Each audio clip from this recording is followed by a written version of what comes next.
नमस्कार दोस्तों, प्रस्तुत है पवित्रा अग्रवाल जी द्वारा लिखी कहानी जिजीविषा। बीमारी आदमी को कितना तोड़ देती है, इसका एहसास अर्पिता को अब हुआ है। कुछ दिन पहले तक वह बिल्कुल स्वस्थ थी, कभी उसके सिर में दर्द भी नहीं होता था। अचानक उसने महसूस किया कि उसके ब्रेस्ट पर एक गांठ है। यद्यपि उस गांठ में किसी तरह का दर्द नहीं था। वह अक्सर पत्र पत्रिकाओं में पढ़ती रहती थी कि इस तरह की गांठ कैंसर की भी हो सकती है। अतः उसने डॉक्टर को दिखाना उचित समझा। डॉक्टर ने कुछ टेस्ट कराने को कहा था। तभी से वह मन ही मन परेशान थी कि कहीं यह कैंसर न हो। आज रिपोर्ट देखकर डॉक्टर ने उसके शक को सच्चाई में बदल दिया था। डॉक्टर ने स्पष्ट कहा था कि उसे ब्रेस्ट कैंसर है और इसका एकमात्र इलाज ऑपरेशन। हर समय प्रफुल्लित रहने वाला उसका चेहरा कुछ ही घंटों में कुम्हला गया था। उसे देखने से लगता है जैसे वह बहुत दिनों से बीमार है। सिर दर्द से उसका माथा फटा जा रहा था। लगता है मस्तिष्क की नसें खींचकर टूट जाएंगी।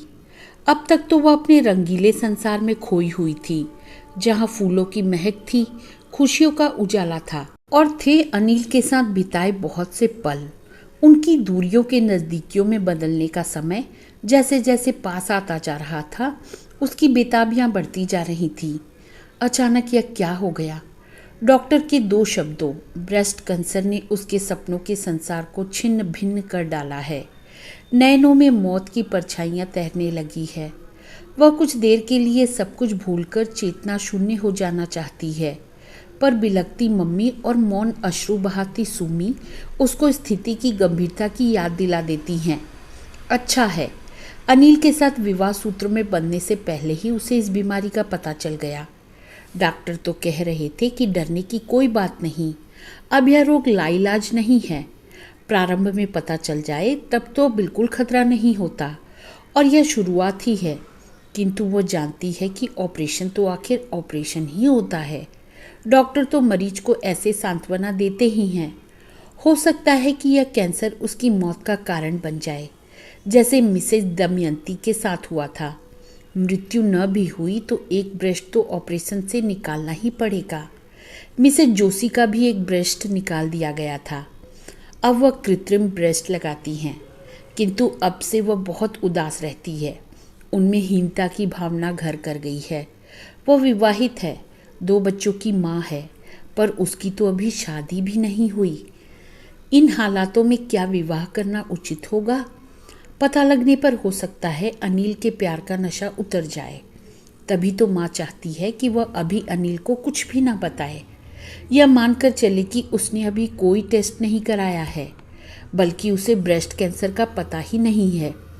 विवाह के बाद गांठ का जिक्र करके अनिल के साथ ही किसी डॉक्टर के पास जाए तो अनिल यह भी नहीं कह सकेगा कि उसके साथ धोखा हुआ है। किंतु उसने निश्चय कर लिया कि यह बात वह अनिल को बता देगी। उसने प्यार किया है, वह अनिल को नहीं छलेगी, उसे धोखा नहीं देगी, परिणाम चाहे जो हो। उसे सोया जानकर माँ व सुम्मी बात कर रही थी। सुम्मी कह रही थी, माँ, दीदी का कहना ठीक है, अनिल को सब कुछ बता देना चाहिए। उनकी सहमति से ऑपरेशन के बाद स्वस्थ होने तक के लिए विवाह स्थगित कर देना चाहिए। अपनी दीदी की तरह तू भी नासमझी की बातें कर रही है। तू समझती है इस बीमारी का पता लगने के बाद भी अनिल उससे विवाह करेगा? मैंने दुनिया देखी है सुम्मी, वह सांप कन्नी काट जाएगा। उसे एक से एक अच्छी लड़कियां मिल जाएंगी, साथ में ढेर सारा दहेज भी, लेकिन हमें अनिल सा दूसरा लड़का नहीं मिलेगा। लड़की को कैंसर हो चुका है, यह जानने के बाद कोई भी उससे विवाह को राजी नहीं होगा। हमारे पास तो देने को दहेज भी नहीं है। वह तो अर्पिता की किस्मत अच्छी है जो अनिल बिना दहेज के उससे शादी करने को तैयार है। मैं तो चाहती हूँ अभी अनिल को कुछ भी ना बताया जाए। 1-2 दिन में वह अर्पिता के साथ शॉपिंग के लिए आने वाला है। कॉल बेल की आवाज़ सुनकर अर्पिता ने ही दरवाज़ा खोला था। अर्पी कौन है? माँ ने पुकारा। माँ, अनिल आए हैं। अरे अर्पी, तुम्हें क्या हुआ है? चेहरा कितना उतर गया है, बीमार थी क्या? अर्पिता के कुछ कहने से पहले ही माँ बोल पड़ी। जैसे जैसे शादी का दिन पास आता जा रहा है, इसकी उदासी बढ़ती जा रही है। शादी के बाद माँ का घर छूट जाता है ना, शायद हर लड़की की यही दशा होती है। तुम बैठो अनिल, कहकर अर्पिता दूसरे कमरे में चली गई थी। माँ ने उसे पुनः समझाया था, अर्पी मेरी बात मान ले बेटी, उसे अभी कुछ मत बताना। अनिल से मुलाकात भी मात्र एक संयोग था। वो नृत्य का प्रोग्राम देने दिल्ली गई थी। अनिल उस प्रोग्राम की व्यवस्था करने वालों में से एक था। वही उसे स्टेशन लेने पहुंचा था। उस समय वह एक कॉलेज में लेक्चरर था और आईएएस की तैयारी कर रहा था। कुछ क्षणों के परिचय में ही दोनों एक दूसरे से प्रभावित हो गए थे। अनिल ने ही पहले मैत्री का हाथ बढ़ाया था। उसे भी अनिल से दोस्ती करना अच्छा लगा था। एक मुलाकात में ही वह आपकी दीवार लांघ गया था। उसे भी तुम सुनना बुरा नहीं लगा था। अपने शहर लौटने के बाद भी वे पत्रों के माध्यम से एक दूसरे से जुड़े रहे थे। पत्रों से ही उसे ज्ञात हुआ था कि उसकी माँ बचपन में ही कैंसर से मर गई थी। 2 वर्ष पूर्व पिता की मौत भी एक दुर्घटना में हो गई थी। वह अपने माता पिता की अकेली संतान था। अर्पिता ने महसूस किया था कि वह प्यार का भूखा है। दोनों की जातियां एक नहीं थी, अतः अर्पिता के मन में शक था कि माँ इस विवाह की स्वीकृति नहीं देंगी, किंतु ऐसा कुछ भी नहीं हुआ। अनिल द्वारा विवाह की स्वीकृति मांगने पर माँ ने सहर्ष हाँ कर दी थी। सुमी के पूछने पर माँ ने कहा था, अर्पिता की पसंद इतनी अच्छी है कि जाति के पचड़े में पड़कर मैं उसकी खुशियों को ग्रहण नहीं लगाना चाहती। दूसरी बार वह आईएएस की ट्रेनिंग समाप्त होते ही आया था। तब एक छोटे से समारोह में माँ ने उसकी मंगनी की रस्म पूरी करके शादी की तारीख भी निकलवा ली थी। अब 15 दिन बाद उनकी शादी होनी है। अरे सुम्मी, तुम्हारी दीदी कहाँ गई? बुलाओ ना उसे, हमें बाजार जाना है। अपनी साड़ियाँ, अपनी ज्वेलरी वह स्वयं पसंद कर ले तो ठीक रहेगा। सुम्मी और उदास हो गई। वह जानती है दूसरे कमरे में जाकर दीदी अपने बहते आंसुओं को रोकने वह सहज होने की कोशिश कर रही होगी। अर्पी, तुम्हारी पलकें सूजी क्यों है? कह दो जुकाम हो रहा है। अरे मैं शादी करके तुम्हें कोई विदेश तो नहीं ले जा रहा हूँ। जब चाहो तुम यहाँ आ सकती हो। माँ व सुम्मी को भी वहाँ बुला सकती हो। चलो मार्केट चलते हैं, रात को मुझे लौटना है। तुम बैठकर चाय पियो, मैं अभी तैयार होकर आती हूँ। अरे तुम तो ऐसे ही बहुत अच्छी लग रही हो। चाय कॉफ़ी कहीं बाहर पी लेंगे, जल्दी से चलो।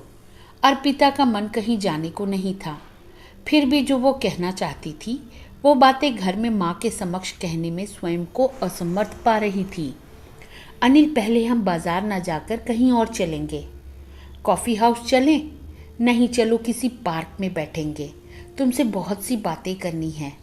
जैसी तुम्हारी इच्छा। वैसे मेरा मन भी तुमसे बहुत सी बातें सुनने को कर रहा है। अब तुम जल्दी से आ जाओ, अब और इंतज़ार नहीं होता। एक एक दिन गिनकर समय काट रहा हूँ। कोई और दिन होता तो अर्पिता इन बातों से रोमांचित हो उठती। उसको भी कुछ कुछ होने लगता। उसका भी तो यही हाल था। किंतु आज इस चर्चा से उदासी और निराशा का कोहरा घना हो उठा। पार्क में बैठते ही अनिल कुछ अधिक ही उत्साहित नजर आ रहा था। अपनी संयमित प्रकृति के विपरीत कुछ रोमांटिक भी दिख रहा था। उसके गले में बाहें डालकर बैठ गया और बोला, अर्पी, मैंने कल एक बुरा स्वप्न देखा है। यूँ मैं स्वप्नों में विश्वास नहीं करता, फिर भी कुछ अभागा तो हूँ ही, जो माता पिता की स्नेह छाया से वंचित हूँ। कभी कभी डर लगता है कि यह खुशी का प्याला होठों तक आते आते कहीं। अरे मैं तो भावुक होने लगा। बताऊँ मैंने क्या स्वप्न देखा? हाँ बताओ।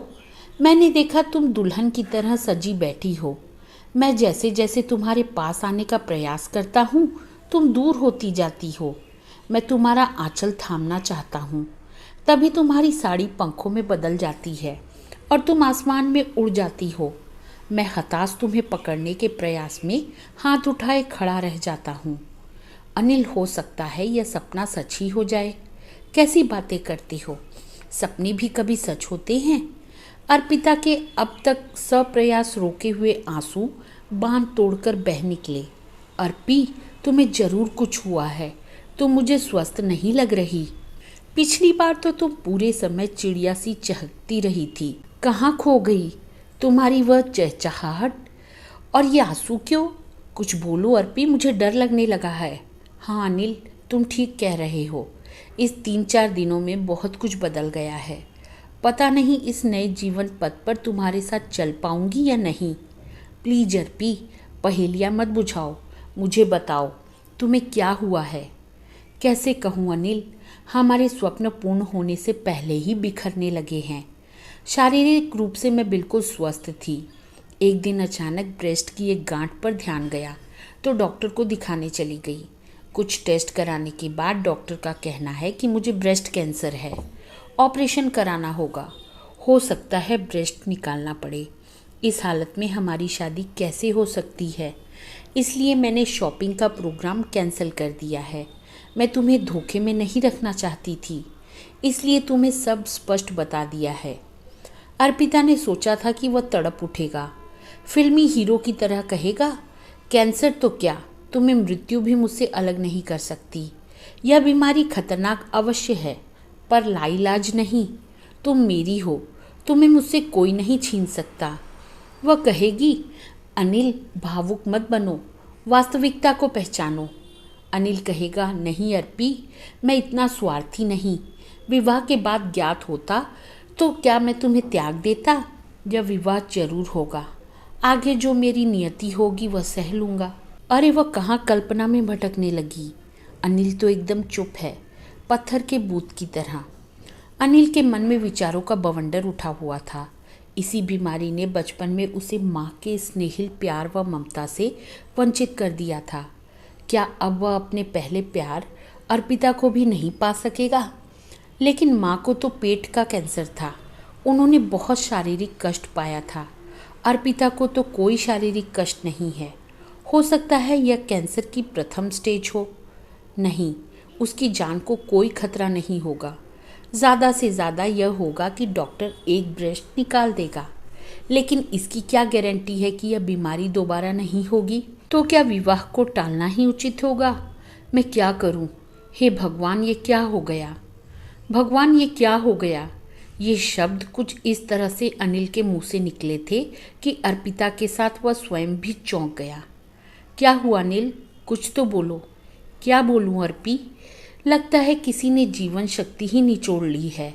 लेकिन तुम परेशान मत हो, मुझे विश्वास है तुम्हें कुछ नहीं होगा। हाँ, शादी का प्रोग्राम हमें बदलना होगा।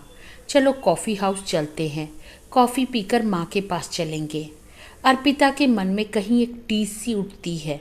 घर पहुंचते ही अनिल ने माँ से कहा, माँ आप परेशान मत हो, अर्पी जल्दी ही स्वस्थ हो जाएगी। दिल्ली में मेरे दोस्त के पिता कैंसर विशेषज्ञ हैं। मैं अर्पी को सीधा उनके पास ले जाऊंगा। हम शादी 15 दिन बाद नहीं, 1-2 दिन में ही कर लेते हैं, ताकि जल्दी से जल्दी उसका इलाज शुरू हो सके। अब देर करना ठीक नहीं है। नहीं अनिल, इतना बड़ा निर्णय इतनी जल्दी करना ठीक नहीं है। शादी तो हम ऑपरेशन के बाद भी कर सकते हैं। हो सकता है तुमने यह निर्णय भावुकता में लिया हो, किंतु जिंदगी भावुकता से नहीं चलती। हो सकता है बाद में तुम्हें अपने निर्णय पर पछतावा हो। इस समय तो मैंने जीवन की हर सच्चाई को झेलने की हिम्मत जुटा ली है। बाद में कुछ हुआ तो मैं सह नहीं पाऊंगी। अर्पी, तुम ठीक कह रही हो, शादी बाद में भी की जा सकती है, पर 1-2 दिन में ही शादी करने का फैसला मैंने भावुकता में नहीं लिया है। सच बात तो यह है कि मैं अपनी पत्नी के रूप में मैं तुम्हें बेस्ट मेडिकल फैसिलिटी और ट्रीटमेंट दिला पाऊंगा। लगता है तुम्हें मुझ पर, मेरे प्यार पर भरोसा नहीं है। मुझ पर विश्वास करो। शादी के बाद तुमको यह बीमारी होती तो क्या मैं तुम्हें छोड़ देता। वह कुछ और कहती, इससे पूर्व ही अनिल कमरे से बाहर निकल गया था। सच्चाई अनिल को बताकर अर्पिता के मन का बोझ हल्का हो गया था। जीने की चाह पुनः सिर उठाने लगी थी। तो दोस्तों, यह कहानी आपको कैसी लगी? कृपया अपने विचार मैसेज बॉक्स में ज़रूर लिखें। धन्यवाद।